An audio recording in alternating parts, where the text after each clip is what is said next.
That stupid punk rock, I don't, I just think of it as rock and roll because that's what it is.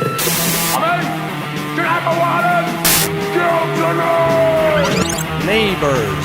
No one loves you like he loves you. You want Bill Sperm with that? Sunday, we'll be back in the lab. Your answer is non-sequitur. My name is Fletcher Shears, and I play drums and do vocals in the garden. I'm Wyatt Shears, and I play drums and do vocals in the garden as well. Oh no, I said drums. Sorry, I play bass and do vocals in the garden. Don't know why I said that. Just 2 drums, that's it. That's all we've got.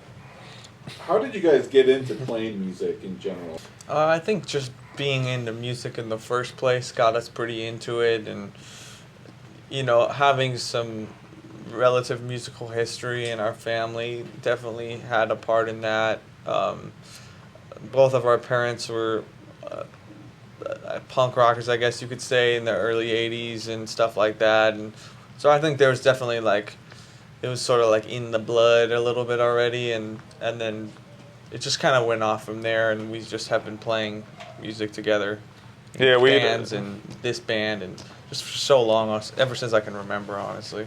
We'd always kind of had a want to do it, even in elementary school and junior high. And we always did it and whatnot, and then, bands gain traction when you're in high school, and then you start playing clubs, and then it just kind of goes from there.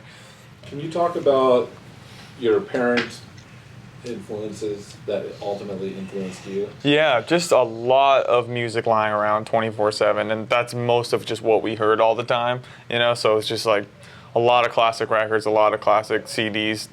My dad always had this massive CD closet, so it's just to me that was, and I'm sure to him as well, it was just there was a lot of interest in there for me, so just constantly hearing that stuff all the time, and seeing he's kind of a pack rat in a way, so he'll keep everything, old flyers, old pictures, old memorabilia, so you just see all that stuff, it gets ingrained in your brain. Yeah, there's time, a lot to look through over the years. If you're a kid and it piques your interest in looking into it, it's all there. So and then having our pops play in Shattered Faith from 2000 to now, and Final Conflict in the late 80s for a short period of time was always kind of a cool thing, and it's definitely something we always thought was kind of cool, but nobody ever really pushed music on us. It was definitely there, but I think it just, we kind of chose that. Yeah, it probably would have been weird if we didn't fall into it, because it was just so around, Yeah. But what were some of the early bands that when you were young that you listened to that you liked, punk bands? Oh, so many. We grew up on a lot of the UK stuff and a lot of the SoCal stuff and American stuff in general, and Discharge, anywhere from Discharge to Wasted Youth to Shattered Faith to Final Conflict to Convicted to Lost Cause to, I don't know, so many bands, really. It's endless, honestly. I remember Prodigy, stuff. Yeah, we listened to a lot of comps as a kid, the Who Cares comp with political crap and AKA and Shattered Faith and all kinds of stuff, and then got into other bands really old one EP bands the Discords and stuff like that, and just super old OC stuff, and just I think grew up with that stuff, and we were just talking about it the other day that some of that stuff is some our favorite stuff, just the stuff that never got out as much, you know what I mean? Stuff that, of course you got all the SoCal great bands that, were recognized for being good, but there's so many bands that slipped through the cracks that were great too, that we appreciate a lot, and we always get really interested in and revisit all the time. But I think the first show we ever went to, we were pretty young, it was 2004, and it was just a backyard show with an empty pool, and it was D.I., Shattered Faith, and a bunch of other random... Unit F, if you guys remember that band. Yeah, just that was my first exposure to it, and it was in Riverside, I think, and that was my first time I ever really went and kind of saw it. It was kind of gnarly because I was young, and people were falling in the pool, and it was just the whole 9 yards. Yeah, and so that was my first experience really going to a show like that. How Yeah. did you get into your specific instrument, or do you play multiple? I think it was instruments? just a thing where we would kind of fiddle around with it because, sometimes he'd be playing it and it would just be out and just jump on it and mess around. And then I think obviously, there was an interest there, but I don't think it really started until we actually had an idea to play together. And then I think one of the guys from Shattered Faith, Bob, or no, No, Denny, it was Denny. Denny actually. loaned me when I was maybe in fifth or sixth grade or something, a bass and a bass amp. I don't remember why. I think I just had interest in it, and then from that point on, that's kind of what just triggered oh, I should do this and you should do that. I think I started playing drums and he started playing Denny's bass, and then we were like, all right, and then something was not right, so we just kind of switched, and then from there on, it's been pretty much like that ever since. Yeah, it was such But- a mess around type of thing at that point. We Yeah, were still so we were- young, and it was just just You know how it mess goes. around on it, When you pick up an instrument for the first time ever, it feels like a totally foreign object. You know what I mean? So it was just super interesting. I remember. Yeah. Can you talk about some other instances where you went along to see Shattered Faith early on? Yeah, I remember when they were Yeah. on tour with the Partisans a long time ago. They did a really, really. It was the Partisans and Shattered Faith. Really, still to this day, a lineup that kind of baffles me, but I think is actually cool. But I saw them play. We saw them at the Galaxy when it was the Galaxy. I do remember that show. I remember seeing bands like DI and Adolescents every once in a while, and TSOL when I was a little bit older. Stuff like that.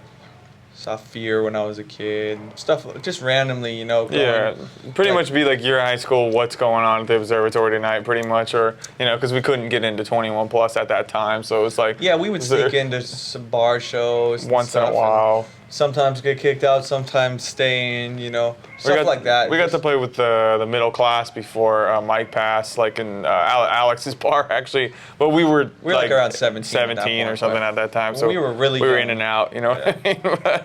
When we were really So- young, it was definitely mostly just tagging along. See Yeah, what happens totally. kind of Just thing. hang out and That's right. check it out.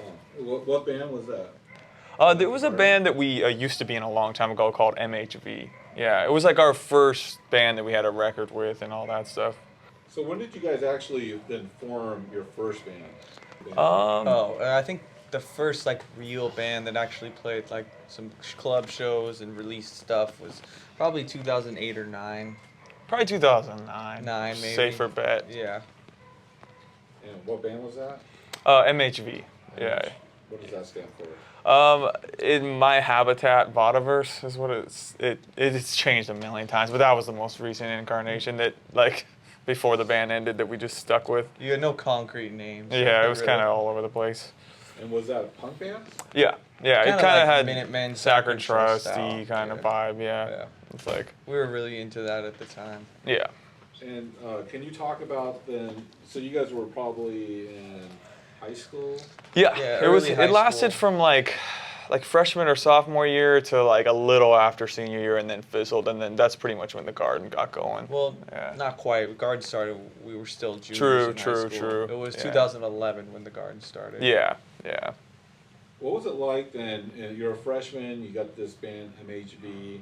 Can you kind of talk about your experience, playing in general at that young age? Yeah, I mean, it wasn't one of those things where I think a lot. It kind of sounds like, oh, okay, you had a dad playing music, so you got the upper hand. But in a lot of ways, we kind of just started like any other band would start. Honestly, I was just hounding people to let us play shows at places. We played just around Orange County a lot. Sometimes LA if we could get shows in LA. A lot of shows in the Inland Empire. Just try to get out and play as much Long Beach. I played in Long Beach a ton. Just play D Piazzas over and over again. Honestly, just, House shows yeah. and stuff like that. Just Yeah. trying to get shows. Don't skate really, parks, whatever we could get Yeah. our hands on. Don't care honestly, what the but- show is as long as we can play, pretty much, kind of thing. And we didn't really play with a lot of bigger bands. We mainly just played with bands that our size most of the time. Yeah, We we did do a bill with Stitches and JFA one time in high school, and that was a lot of fun. That was maybe at the D Piazzas biggest show again. we ever Yeah, that was played. probably the biggest show But we it had was in just high at school. DiPiazza's. Yeah. It's just, What were some of the DIY things that you guys were doing? I mean, you were trying to spread the words, but the internet's in the play, right? a little bit. We were MySpace, Facebook era at that time. barely to Facebook yet, kind of. I remember we had a MySpace for that first band, and I would hit bands up on MySpace all the time and stuff like that. That was the only way I really knew how to contact bands. So I would try to do that even though I had nothing to offer them, just see what happens kind of thing. Yeah. Do a lot of printing to try to make CDs on my own, go to Staples. Yeah. Get CDs, try to print a 2-song EP on a CD and try to make sure the printer's lined up right so it gets the song names and they don't bleed over the side. Stuff like that I spent a lot of time on. Yeah, make flyers, either scrapbook them or draw them or have Tons a friend of draw them, flyers, then scan them, then get them on, and then maybe print some out to hang up or maybe just throw it out online or whatever, just Yeah, we love making flyers. still do for every show pretty much. Every show we can do pretty much. Yeah, we still make them. Yeah.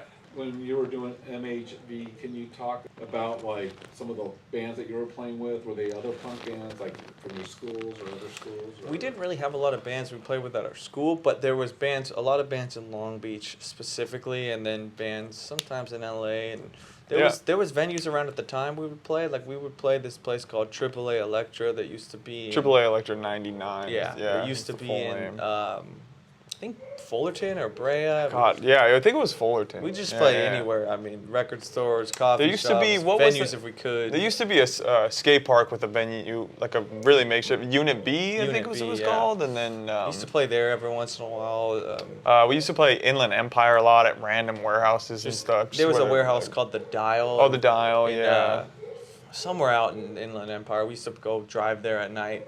Play there all the time. There was a house that we'd always play that had like a little garage, and they would always have touring bands come in from other places where it was mostly West Coast. As big as this room, pretty much. Smaller than this room, but it was called Dude's House, and that was like a constant place where you went to go see bands. And you could see touring bands that you liked there because they would actually come and play that place. They knew enough people to have like good touring bands come through that were like from Canada or from Seattle or Olympia or whatever. That was in Fullerton, and I ended up moving into the house. Yeah, we've all lived there at one point. Which was really random, but that place was really fun to see shows. Yeah. It was just a big party at this little house in Fullerton, and bands from Canada would come down, and punk bands like New Sensei played. We saw New Sensei and White Lung there, like way back, and that was fun. Those bands I don't think are around anymore, but it was really fun at the time. Played a lot of shows at record stores, like Burger Records, and we've done shows at Vinyl Solution, and just pretty much whatever you could get your hands on. Honestly, I played a boxing ring a million years ago. Anywhere literally. Yeah, at the time. Much. How would you compare like Orange County venues to like venues in LA or Riverside? In some cases they're similar. Are you talking like major venues or just like the just more back then? Oh, I'm trying to get the vibe in like 2010 that you guys are kind of dealing with. Yeah, similar, definitely similar. I mean, I think definitely venues struggling to stay afloat always. Always struggling. It was always like they could go at any second, and they always did. You know what I mean? Even the more well-known ones, like places like I don't know, like the Smell in LA that was popular for a while, like. Even that place, as popular as it was, always seemed to be struggling in some way. And, none of them ever seemed stable, except for like maybe like the Observatory, of course, or something like that. But I even remember when it changed from the Galaxy to the Observatory, and the whole vibe changed, and it was less like no more stars on the ceiling and all that stuff. And dirty carpet. carpet. Yeah, but no, I think in the comparison, it's a lot different now. But at that time, it all felt the same. But then again, I'm not really involved in it as I was at the time, and neither is he. So I can't really speak on it now. But at the time, it felt all the same to me, just because it's really not that far away.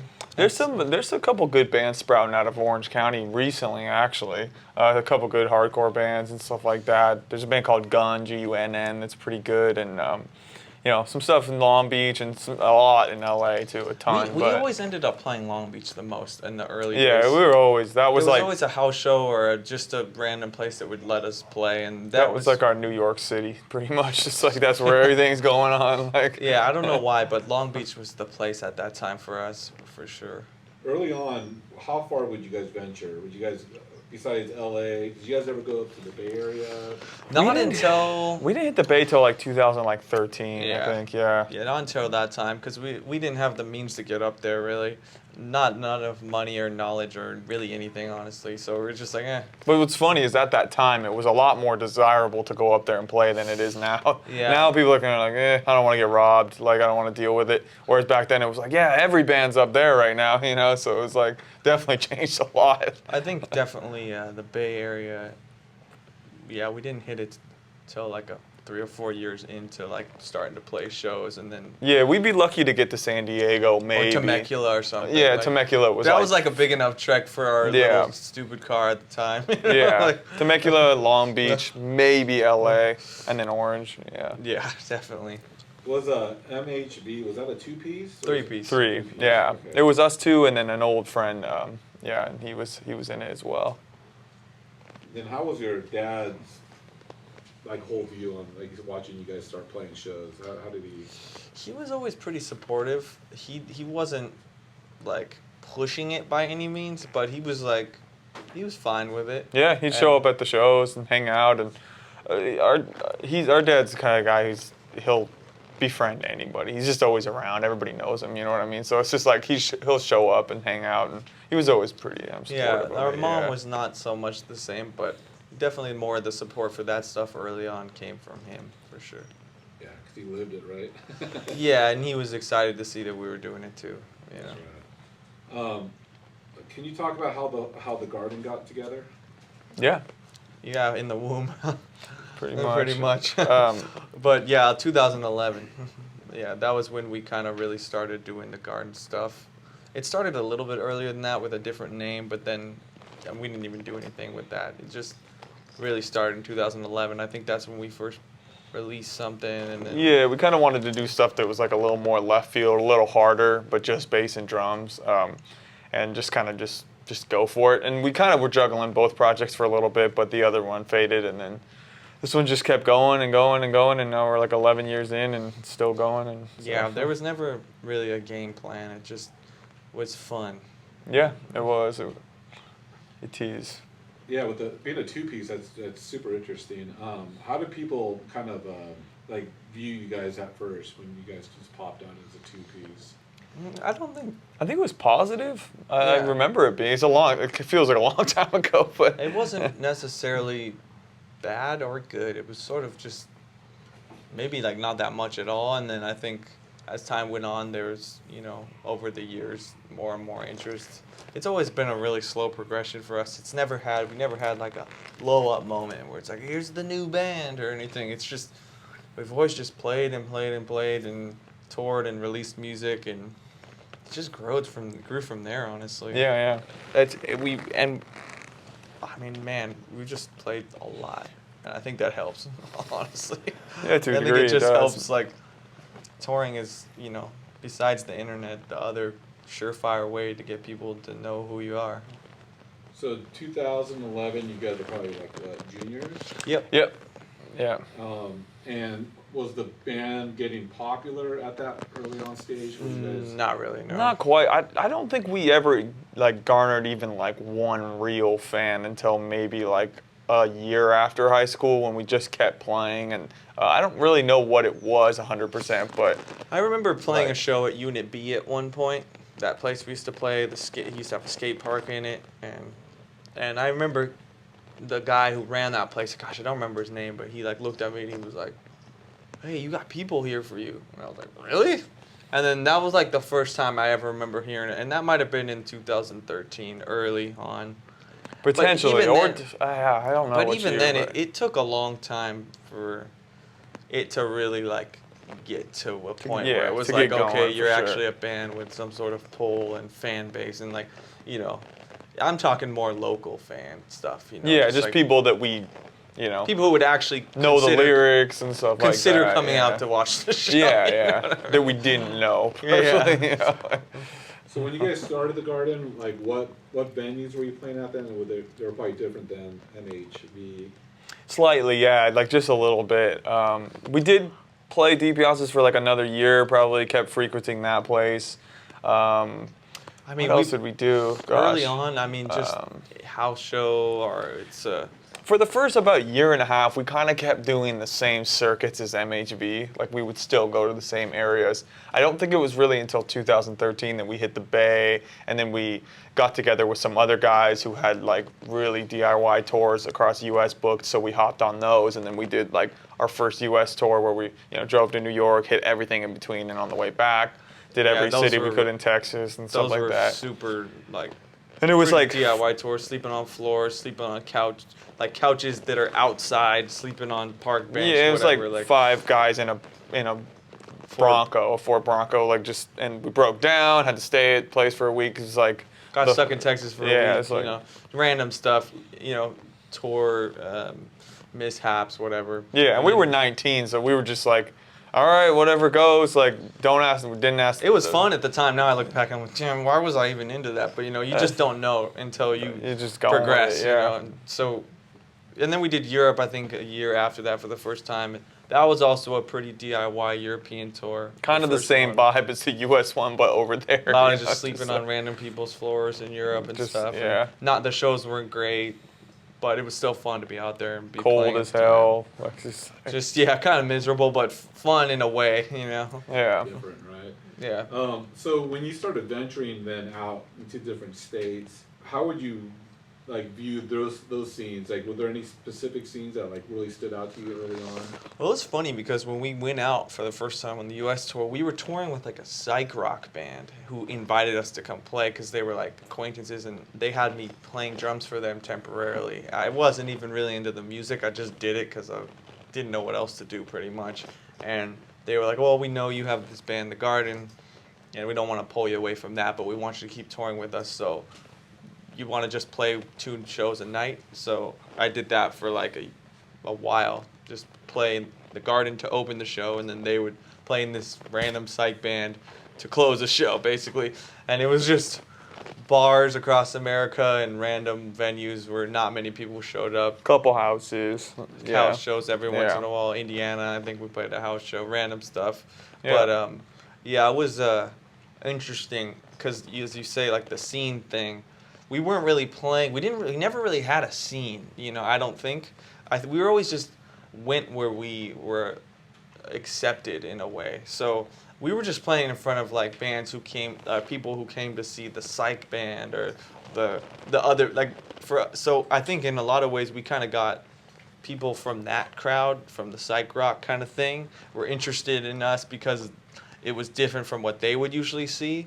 But it wasn't really our scene necessarily. So we played a lot of shows with bands like that just because they were shows, And it was not even because we were interested in that type of music. It was just, sure, we'll play the show, whatever. But our music sounded nothing like it at all, and it was really random. But yeah, it was random. But so kind of just take what you can get, you know what I mean? Yeah, everybody was kind of all over the place. And the label that we were putting things out with at the time, they had just such an eclectic roster. Everybody was all over the place. So we were kind of our own thing, and someone else was kind of their own thing, and it you just end up playing shows with the same people over and over again, and yeah, I never really felt like we belonged anywhere, so we would just kind of play everywhere. Yeah, just get what we can. What label was that? It was Burger Records. Oh, okay. How did you guys get on that label? That was in the MHV days. Yeah, we weren't really on the label because they never signed anybody. They just was hey, we like your music. We'll want to put out something. And I went there to Burger Records because somebody told me that they put on shows. I was 17, 16, whatever. And I was yeah, okay, you put on shows. You're in Fullerton. That's not far from me at all. Can we play here? And we did because they just let anybody play there pretty much. And they're you want to do a tape? And that was with the old band MHV. And then we're oh, we have this other band, The Garden. And they're okay. And I think they liked The Garden just as much. And was okay, we'll put out your tapes. And then they were the ones who put out our first LP. But it was very just handshake, nothing. Yeah, it was just really. You'd finish your set and they'd walk out of the back room and be hey, that was sick. Do you want to just do a tape? And we're just yeah, sure, that'd be awesome. It was Let's do it. Extremely casual. And then in a month later, you'd have a stack of tapes, and then they give you half, and then they put half in the store, and then it's kind of how. And then you go back on a random day, and you're oh shit, there's our stuff on the wall or whatever. That's pretty much it. It was cool at the time. Yeah, at the time it was great. They're selling our. Yeah. It was cool. Can you talk about when you said you went to Europe for the first time around 2013? Yeah, 13, yeah. How was that? You kind of were talking about it, but can you elaborate a little bit more on what it was like? That tour was so random, and then once again, it was booked by a promoter who was usually doing psych bands and stuff, but I met him on another tour I did, and he was cool. He's a guy from Copenhagen, and just Danish guy, and it was me, Wyatt, and one guy, and him on the road for about a month in Europe. It was one of those things that in order to make the money back for the booking, they book you a gnarly long tour. So you're just out there. They're pretty much in order like, getting small guarantees. And then you have to, with all the small guarantees, you have to play so many shows just to break even or make the money back. So we were just going and going and going. Every night there was a show. It was like, some of those drives, we've done so many European tours since then in way better conditions. And I look back at that tour and I'm like, what the fuck? Thankfully, we only did one of the more roughish I did a couple of rough European tours. That was like the last one. And I was like, all right, I'm good. No more driving from this side of the continent to that side just to play in front of nobody. You know what I mean? I'm like, it was cool, but it was like, damn, man, it was a little rough, honestly, at the time. It was cool though. We were happy to be in Europe playing and stuff for the first time.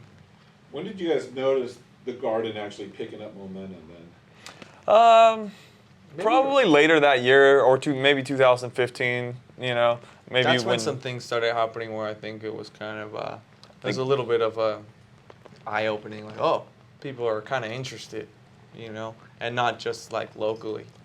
It's like there's some interest like outward. Yeah, like around that time, I think 2014 maybe, like, I could be wrong on this, but we might have like sold out the Constellation Room for the first time. So we're like, wow, like there's actually like people that want to come out and see this. And the label we were working with was getting more popular, and then it was kind of, everything was just bleeding onto itself, and Orange County was kind of becoming, I'm sure you guys might have heard of it at the time too, like it was kind of becoming like a little bit of a hotbed for a lot of different things at that time with Burger, and then you had a couple other record stores, and it was just, it was kind of a place to come see shit for a little bit. I think it was easy for us to stand out, because once again, it was like all that stuff that was happening at that time was all like rock and roll, psych-based kind of stuff.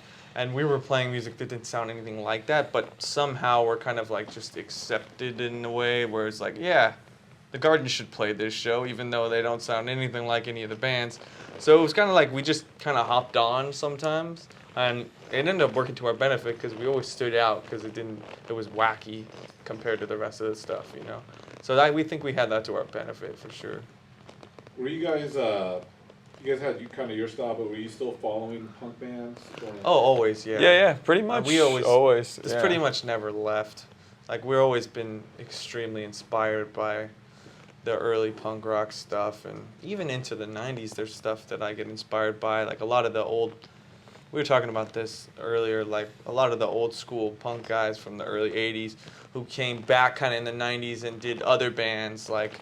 You know, from even, I guess Dwayne Peters is a pretty good example, from Political Crap to U.S. Bombs, but it was like way later, you know, stuff like that. I actually like a lot of that stuff too, and kind of is even closer to when we were like actually alive, you know, so. Or like conscious of it at least. Yeah, so a lot of that stuff I like too. I mean, I appreciate it all. I wouldn't call myself like the most knowledgeable person in the world, because I'm sure there's always somebody who knows more, but we definitely, out of any type of music, and that's the one we know about the most because we just in the blood a little bit, you know. Yeah.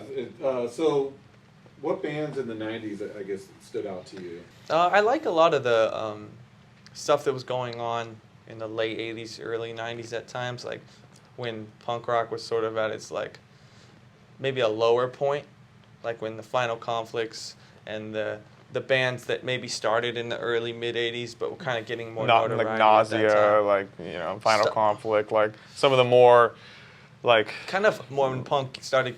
I guess some people call it, I don't know. There's so many different names for it. It was a little more of extreme sound, inspired by maybe like the Discharges and the GBHs, but it was like a different take on it, you know. Because obviously you listen to something like Final Conflict and you're like, that's a Discharge riff with one different chord or whatever, you know. And that's cool. I think it's great. And so a lot of those bands, I think, brought that vibe, but like it's like a SoCal version of this UK band or something. And I like that a lot. I like that stuff a lot. But then, yeah, even bands that are a little more melodic, like the Bombs or the Stitches or stuff like whatever that. the case may be. I'm like, interested in that stuff too. You know, I think it's all good. It all has its place. Did you guys like ever follow like some of the big bands like The Offspring? And Maybe when we were kids, like it was on the radio, and you just, you can't really avoid it at that point. But yeah, I was like on K-Rock every day, so you're like hearing it, and you're, in the I'm car. not so. much of a fan of them. Don't have anything against them. Just not. We actually played with them once a long time ago. In Las Vegas one time, but it was just us and them on a random bill at the Hollywood Bowl. But I'm just not a huge fan. I think it's cool. I mean, they made their mark, and they've been around forever, pretty much forever. Yeah. So, I can't say that I listen to them all the time anymore, though. But but they're cool. So the Garden's starting to pick up momentum. You're still recording on Burger. Yeah, we were recording just wherever we could. We recorded a lot of stuff in the early days at home, but then we recorded some things with Jerry Adamos in Westminster at Adamos Recordings. That's where we did our first actual real 12-inch. And then we would just send the recordings to Burger, and then they just press it, basically. Yeah, most of the stuff we recorded at Jerry's was like really fast, one-take stuff, because we didn't have a lot of money. We're there for like an hour and a half, 2 hours. Try to get it under $100 or $100 or something, and then just try to speed through it as fast as possible. But that was kind of our style anyway, so it ended up working out. Just one take it kind of. There was a lot of mistakes in those early recordings just from trying to get it done. Yeah, sometimes it's kind of a little like listening to them, but yeah, just go in there, pretend like you have money, and then go really fast with everything, and be like, I guess it was only $100. See, here you go. When did you guys sign that Epitaph? 2015. Yeah. Can you talk about how that all came about?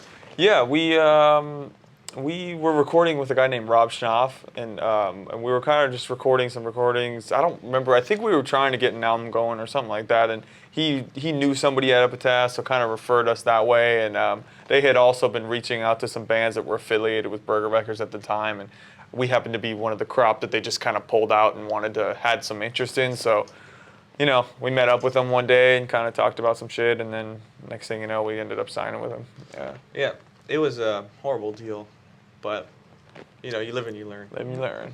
Yeah. So how did things change for you then after that?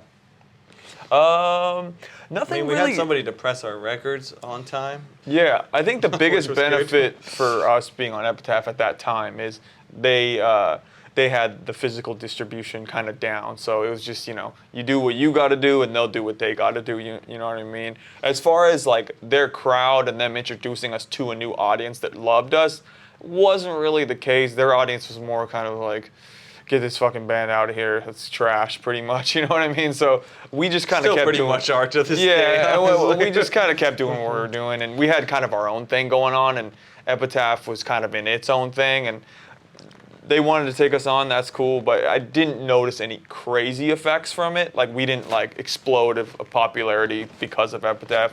We just kept making our own connections and doing our own thing. You know what I mean? And they would put out our records. They'd put out the record and stuff like that, and we'd see Brett once in a blue moon and say hey, and then that was pretty much it. Yeah, it's kind of. How many albums did you put out with Epitaph? 3 albums and an EP. And then a couple singles. Yeah.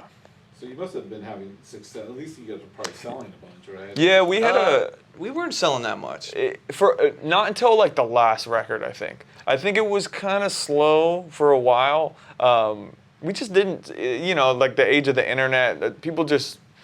It wasn't like we were like, they weren't flying off the shelves or anything like that. It was pretty low. I remember seeing some of the numbers earlier. Yeah, it was kind of like, There was not a lot of records being bought. But I think towards the end, it started getting a little more like, oh, okay, like things are really picking up here, on the last record we did. And it definitely changed a lot over the course of the 5 years.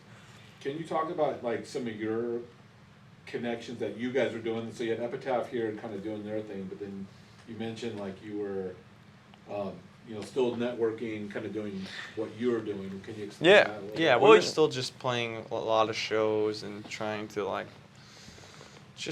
don't know, honestly, I was never thinking like, well, we need to go bigger, we need to go better. Like, it was just play fun shows pretty much. And there's a natural progression, you know, like you meet people who take you on tour, and then more people see you from that and come to your next show, and it just builds and it builds and it builds. I mean, we had like random things happen, like this all-girl band called War Paint that was considerably bigger than us at the time, had us come on tour with them in the UK for like 5 or 6 shows.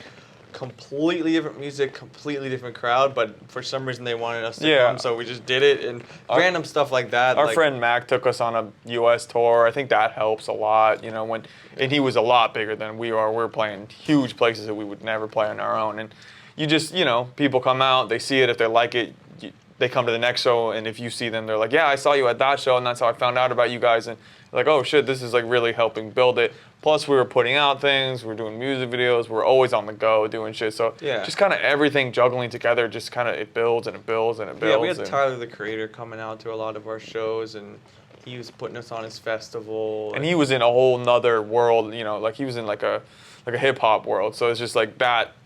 When you mix, it's like he would just come to our shows and just immediately stage dive and just go crazy, pretty much. It was cool because, you know, he had been around longer than we had, even with his other projects, and you know, stuff like that. It was just interesting things were happening, but you know, it's just totally natural. Around that 2015, 2017 era, what were some of the highlight shows that really stood out to you, or tours, or? I think when we played Tyler the Creator's festival for the first time, it was really it was called Camp Flognaw. It was at the what's that? The Coliseum. No, wait, is that what it's called? Yeah, it was the Coliseum. Where they did the old school Olympics in LA? The LA Coliseum? Maybe. I think that's where it was. It was in the lots around the Coliseum. They did a big festival. Yeah, wherever that big huge building is. And that was totally like once again, not our scene, not just a lot of it was like hip hop bands and R&B artists and all this stuff. It was a lot of cool artists and bands on there, but once again, kind of random that we were on it. But Tyler liked our music, so we got on it, and that was a huge festival. I think we thrive when we get thrown into situations that we're not familiar with, or where people aren't familiar with us. Like if we play a festival, you know that a decent amount of people aren't going to know who you are. So I feel like we thrive best when we know the crowd's not like completely our people, you know what I mean? Yeah, we've always been really it's always been the case for us for some reason. Like, it's whenever we play in front of people, which it's always kind of been like this, who don't really know us or don't know what's going on, or it's a different vibe, we always play our best. I like it if it feels a little more hostile, just a little bit. Yeah, you know, when things get a little bit more tense, it becomes more fun. So you were playing. So when you played that festival, was that like one of the bigger festivals you ever played? At the time, yeah, definitely, yeah. I mean, it still was really big. I mean, he had us 2 years in a row, so we also played the next year, and it was even bigger the next year. And I think that was maybe one of the biggest crowds we had played to at that time, and it was huge. We got to do Coachella a couple years ago. We did Riot Fest. Like that shit helps too, just go out there and just natural progression. Yeah. I mean, during that time period you said before, the 15 to 17. I mean, we were just playing and touring so much. Just club circuit. It was like we were gone pretty much all year, every year. Yeah. 2015, 2018 were just gone. Like we were pretty much 7 months out of the year. Like I left. My little brother was this tall, and I came back, and he was taller than me. And, it was kind of crazy. Those were some crazy touring years as far as just drilling. And so this was pretty much your livelihood then, right? Yeah, 100%. Yeah. Totally. I mean, we've worked jobs before and stuff like that, but I mean, we've pretty much dedicated to this for a long time. The last job I had was in 2014, so it's been a minute just trying to make it work. So was it your goal then? You're like, I'm just going to put all 100% in. Yeah, we were working a backstock at a mall for a clothing store, and we would kind of tell everybody like, oh yeah, we're about to do a tour, and if it works out, great. If it doesn't, we'll just come back. And then it didn't really work out per se, but we just kept going. There was enough of a movement to stick with it. Yeah, we're like, okay, it went well enough. Let's just keep going with it. You know what I mean? It was funny because we had already done a little bit of touring, and then we came home. They were like, well, we have no money and no tours, so I guess we got to go to work. And then kind of ended up getting a tour in that time period. And then being like, okay, just a few more days of work, and then we're going to go on tour, and hopefully we don't have to come back. And we never had to come back, so that was cool. So far. So, when did you guys start taking or have the ability to start taking bands out with you on tours? That was actually, believe it or not, kind of more recent. Really recently, Like yeah. bands that we actually really want to tour with and stuff. I mean, don't get me wrong, every once in a while something would click and you would get a good lineup together for a tour, but for the most part it was always a struggle until really recently.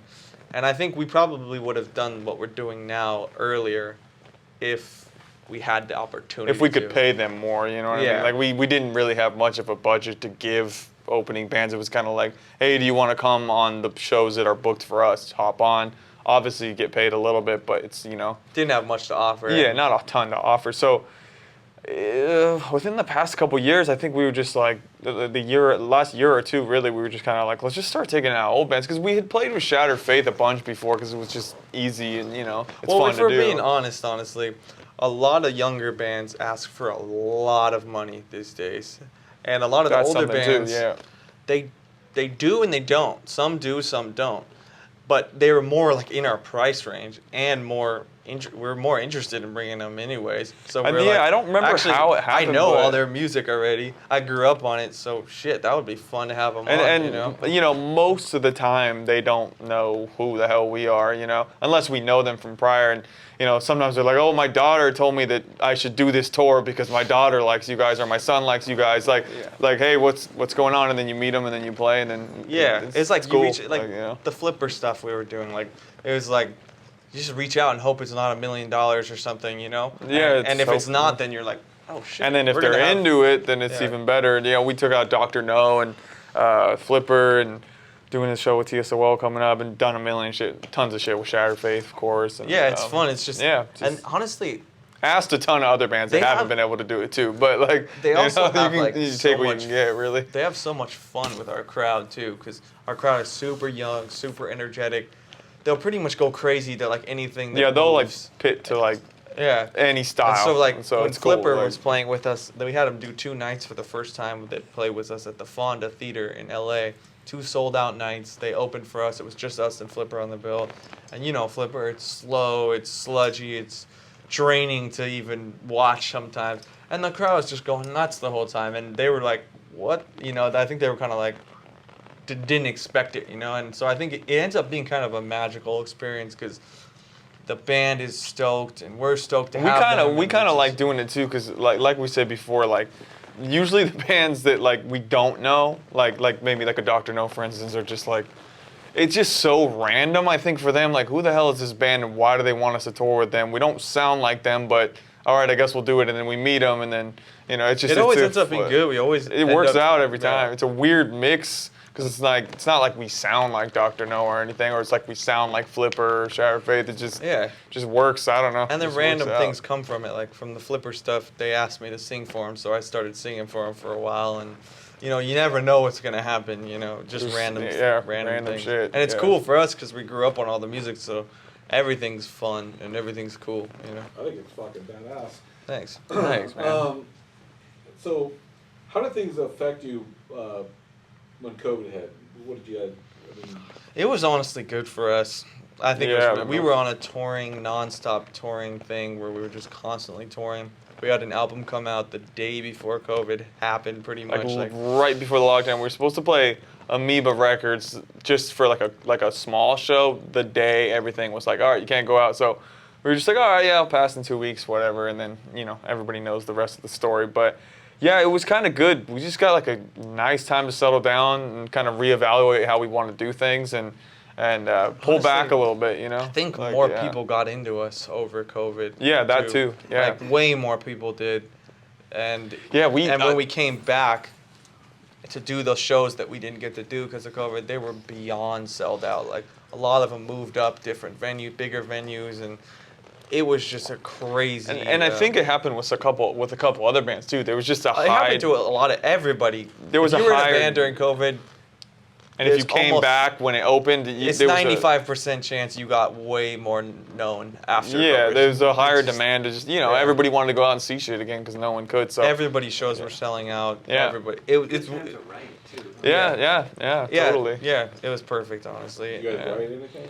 Yeah, I'm always writing shit. Like I'm pretty much nonstop. So it just compiled the demos you got, and a lot of the stuff I wrote a year or two ago, whatever, is coming out on the new album. Yeah, we just have a Yeah, ton. We're just always both really prolific as far as writing and putting out stuff. It's kind of like it's like going outside and riding a bike. You're like, oh, I'm bored. That sounds fun to do. I'll just go record. So. That's right. Are you guys still on Epitaph? No. This record we're putting out in September is gonna be our first independent record since 2013, I think. Yeah. Yep. So that'd be cool. On your own label? Just literally no label. Just completely independent, like nothing, no name, pretty much. We're funding it and doing the whole thing. Yeah. And then is it like a streaming type thing mostly? It'll be physical We'll and it'll have be everything. online too. Yeah, We'll do the same old thing: tapes, records, CDs, vinyl, Yeah. online, everything. Yeah, just find a place to press them all. I had a friend that referred me to a couple different places that are easy to get shit from, and just It's fun. Better that way. Yeah. I like it that way better. there's a lot of perks to being independent, I think. And is one of the reasons you want to be independent, is it because, let's say with Epitaph, like just owning the rights to Yeah, certain things? that's a big one for sure. Yeah. Yeah, big one. Yeah. It Not being stuck under loans and debt and stuff would be it goes nice. pretty deep, unfortunately, but yeah. Yeah, we're a lot better off. Yeah. Financially and just in general. Just Yeah, being no on our bad own. blood or anything with Yeah. Epitaph. Like, we had our run with them and stuff. We're on fine terms. It's just not interested in being on a label right now at all. It was a cool thing that we tried out. Yeah. We had never done it before then. So I think it was good that we did try it. But I don't really have any interest to do it again. At least not for a while. So you guys are doing this independently, but then you have a whole like management, like for your booking and all that, right? Yeah, we just got a booking agent for the U.S. and then we got our manager Zach, who lives in Tasmania. And That's then, pretty much it.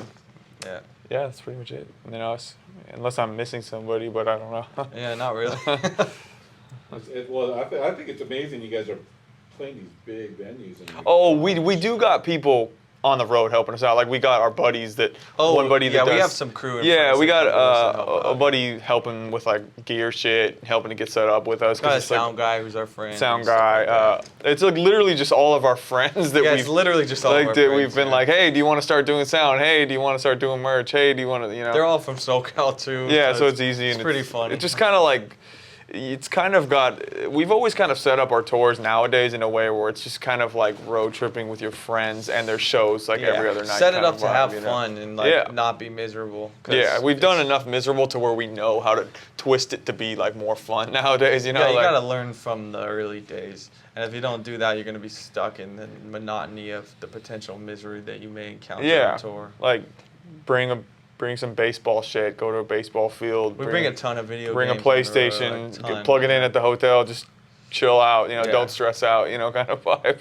Yeah. So it sounds like almost like yeah, you guys are kind of like, even with your successes, like kind of still doing it yourself in a way. In a lot of ways, Yeah, in a lot of I mean, ways, for we sure. fund everything that we do, and Yeah. we pay for everything we do. Nobody else pays for it. So, in a way, that I guess if you want to call that doing it yourself, for sure, yeah.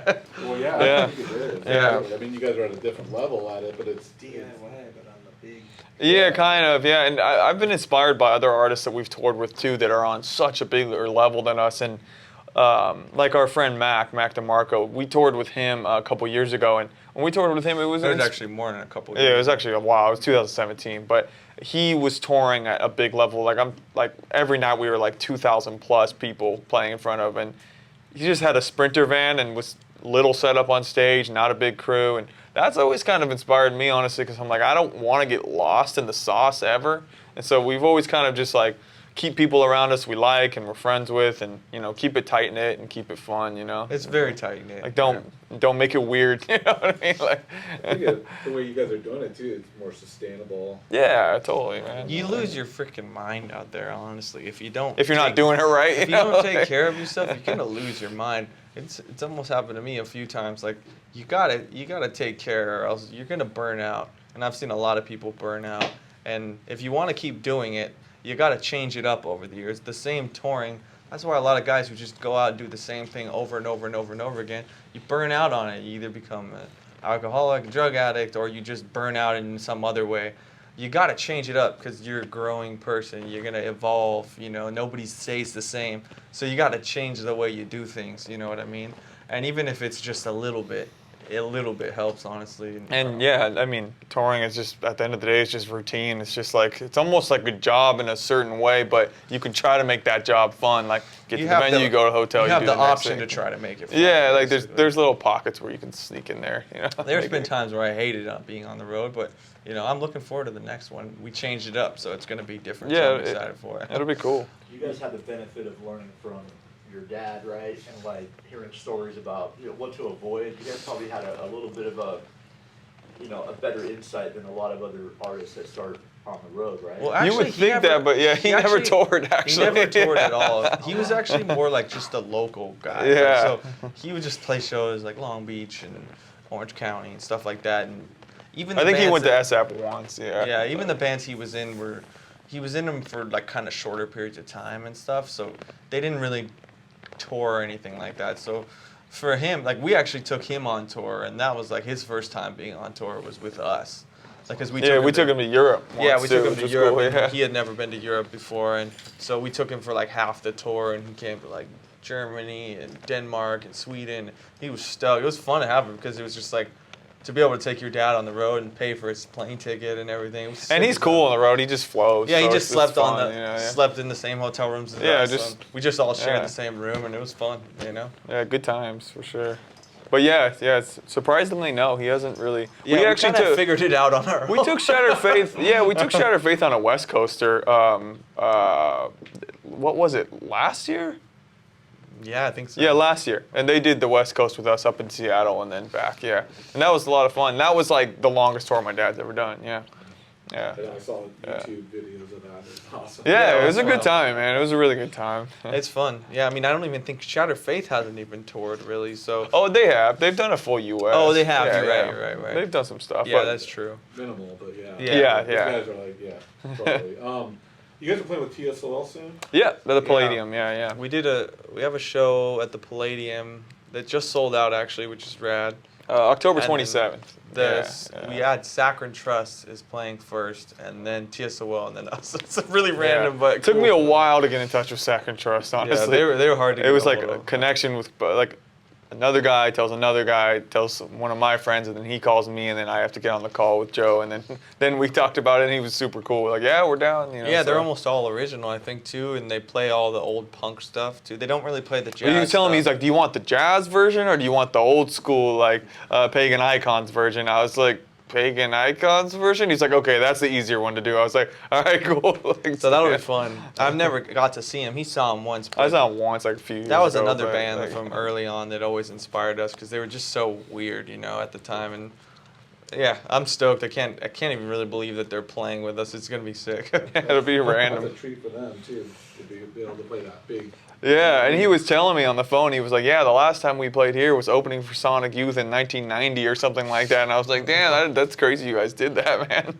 Okay, so you guys are putting out an album, and then you guys going back to Europe soon? We kind of had to push that. We kind of want to just focus on the U.S. stuff right now, and then, well, I mean, it's all on the table. We might do an Australia run or maybe a European run, but we're still kind of, you know, Right now, the only sifting thing through the deck confirmed a is little bit with US. that. Yeah, U.S. is the only like totally thing, and I'm cool with that, honestly. Yeah, we're kind of like, we don't really want to be on the road so much anymore. I'm still a little burnt from the last like 9 years. Of Yeah, I like it. It just Yeah, in there's great small moments there. doses is nice. You know, like I don't have a huge urge to be away from where I live anymore. As Yeah, I once did, you like know. kind of nest a little bit at home and you get those couple years to finally do it, then it's like, I don't really want to go back out that much. Yeah, man. and Like- we got the opportunity to do so much cool shit too. Like we played all over Asia, and you know we done just straight China tours. We played in Indonesia, like Did Russia ran- once, Yeah, like all over Australia, New Zealand, multiple times. a places we million didn't even need to play probably. Yeah, like just random. China hated us, man. It didn't go well. Yeah, it wasn't good, but it was still fun. Like We played where yeah. coronavirus started, Wuhan too. Yeah, we played fucking Wuhan, you know, like, yeah, like, it's bizarre. And so, like, for me, I'm kind of good, you know, like, unless it's really a fun opportunity and something you wouldn't want to pass up, I'm not really just interested in being out there and grinding for the sake of grinding, because I feel like I've experienced it and it was great, but I'm good where I'm at. You know, I'm okay with it. So unless something great comes up, I just appreciate what we've gotten to do at this point, which is a lot. Outside of music, do you guys have any other projects going on that you guys are doing? Non-music related? Or just other things? Yeah, we play hockey all the time. We're in like we've been in a beer league for like the last couple years. So we do that. We got a game tomorrow, so it's just like something we always play a do. lot of hockey. We do. Yeah. We both have side projects. Yeah, that we work on. Like I have my own thing, and he does his own thing. Yeah. We play shows with those sometimes too. And those projects are also getting bigger, so there's more to juggle. Honestly. Yeah. And it's just, it's fun to always stay busy. But We're in a moped crew, which I guess I probably should mention it because we kind of keep it on the DL more of a anyways, secret but moped gang kind of thing. Yeah. We get together with buddies and just ride for It's called the hours. and SoCal hours. Pigs. SoCal Pigs, yeah. And just It's pretty fun. it's fun though. It's fun. A lot of breakdowns, but A lot of breakdowns. Flat tires, front Old flip. school moped? yeah, old The school. 2-strokes. 2-strokes, yeah. They come with a lot of problems, as you guys probably know. Yeah. They're so fun though. Yeah, totally. Any final words just about Orange County, what it means to you? Yeah, it's home, man. So it's always has been home, always will be, and I'm personally like proud of the rich history that it has with music and punk and stuff like that. And Yeah, I think more I'm happy to be from here. Yeah. I can't wait for the day when you say Orange County, somebody doesn't say, oh, you mean like the OC TV show? And they say, oh, like the Cuckoo's Nest, or oh, like this band over here. I can't wait until maybe someday the history will be a little bit more known outside of just this. What TV shows pocket, came from it, yeah. Because every time I mention Orange County, it's like, oh, you mean the super rich people? Oh, you mean the TV show? Oh, I'm like, no, you idiot. So I'm like, but no, it's fine. It's just, I can't wait until maybe some point people realize that so much cool shit actually came from here, Yeah, totally. Fuck yeah.